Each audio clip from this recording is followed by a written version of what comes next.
وقل للمؤمنين يغضوا من أبصارهم ويحفظوا فروجهم ذلك أزكى لهم إن الله خبير بما يصنعون. نوجوانوں سے گزارش کروں گا،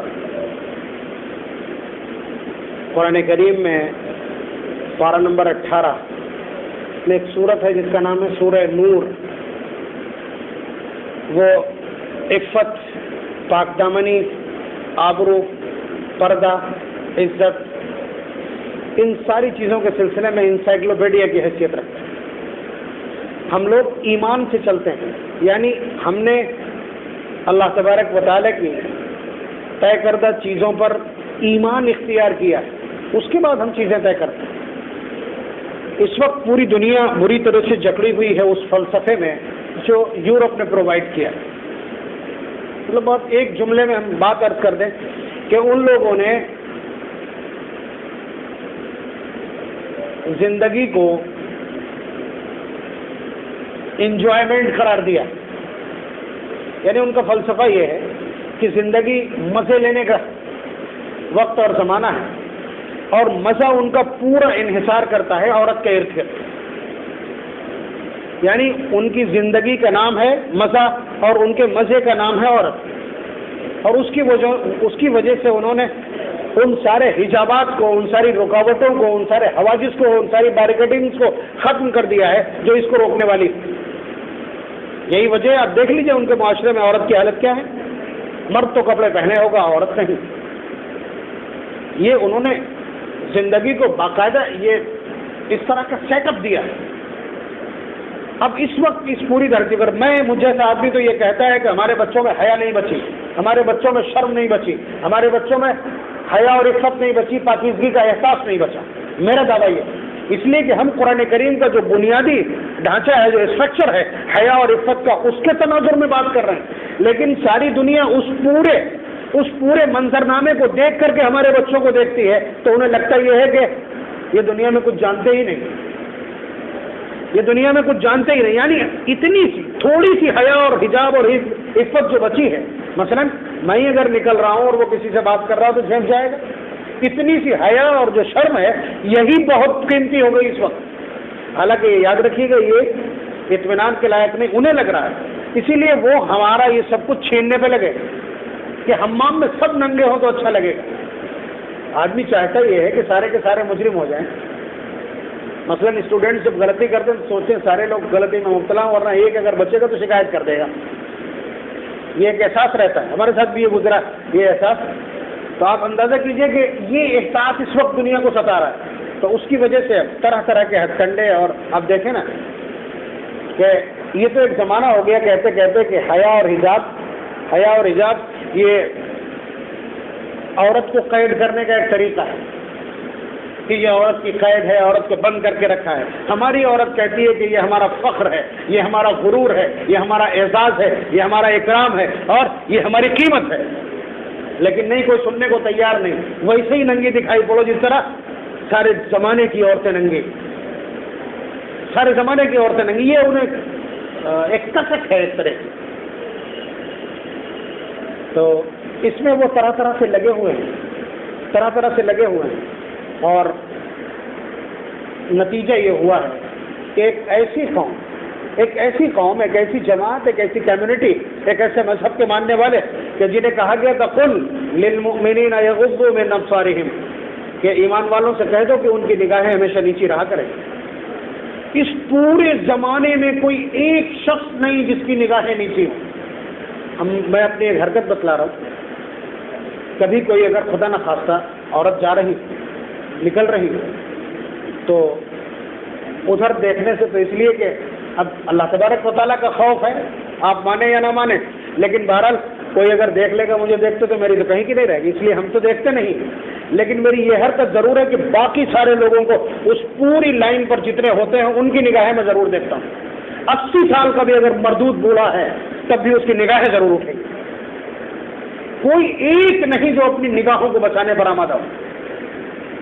نبی اکرم صلی اللہ علیہ وسلم نے بھی جہاں تک کہہ دیا. آپ بتلائیے کہ یہ بالکل منیمم اسٹینڈ ہوتا ہے گفتگو کرنے کا کہ من یضمن لی ما بین لحییہ وما بین قدمیہ اضمن لہ الجنہ.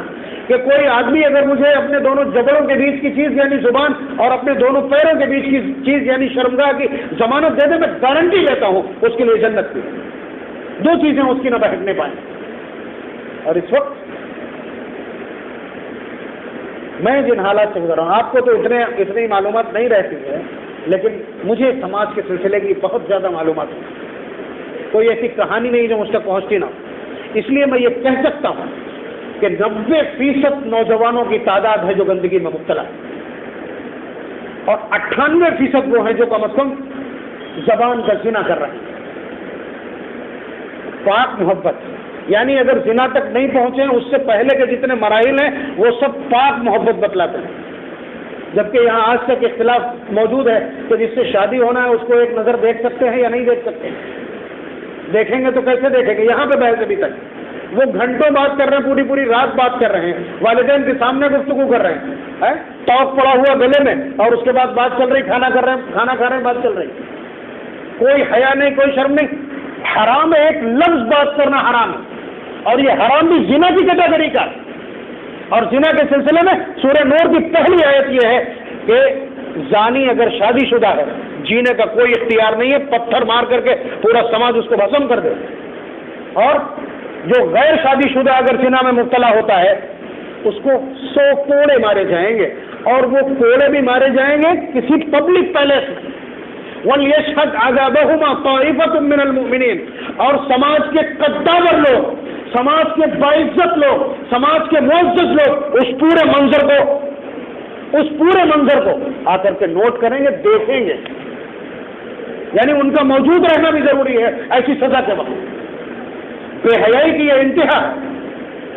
آپ بتائیے اس وقت جو حالات یہ پوری طرح سے مینشن کیا گیا ہے حکومتوں کی طرف سے، ان کا ایک نظام مسلم بچیوں کو پھنسا کر کے اور اس کے بعد ان کو گھروں سے باہر نکالنا، ماں باپ تو غصے میں اور فرط حیا سے اور فرط غیرت سے خاموش ہو جاتے ہیں، اور ان کا حشر کیا ہوتا ہے؟ یا تو قتل کر دی جاتی ہے، یا ان کے آرگنز بیچ لیے جاتے ہیں، یا پھر پہلے تو ان کے جسموں کا استعمال ہوتا ہے۔ یہ سب روزانہ کی کہانی ہے، مجھ سے بہتر آپ جانتے ہیں، واٹس ایپ پہ دن بھر آپ رہتے ہیں، ٹھیک ہے۔ اور اس کے علاوہ جو ابھی ایک حادثہ ہوا، ہمارا ایک حادثہ ہوا، یہ بھی اسی کہانی کی ایک کڑی ہے۔ آپ یہ کہہ کر کے نہیں بچ سکتے کہ اس نے پھنسا لیا، یہ تو چور دروازہ ہے، یہ چور دروازہ ہے، یہ اپنوں کو دودھ کا دھلا کہنے کی کوشش ہے، یہ سب سے بڑی غلطی ہوتی ہے۔ یہ کسی بھی مجرم کو سنرکشن فراہم کرتی ہے۔ بہت چڑھتے ہیں اس جملے سے، اگر کوئی یہ کہہ دے کہ فلانی نے میرے بیٹے کو پھنسا لیا، ارے بازار میں تو تمام طوائفیں موجود ہیں، تمہارے بیٹے کی حیثیت کیا تھی؟ تمہارے بیٹے کو کیا معلوم تھا؟ تم نے اپنے بیٹے کو کیا سکھایا، کیا تربیت دی؟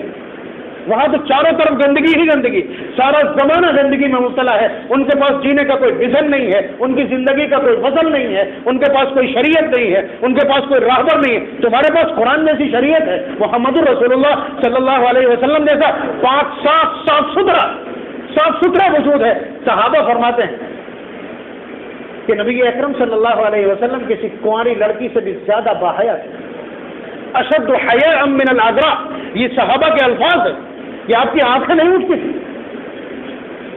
جس امت کے نبی کی حیا کا عالم یہ ہے، اس امت کے افراد کا حال یہ ہے کہ پوری رات بات کرتے ہیں ناجائز اور حرام طریقے سے رمضان المبارک میں۔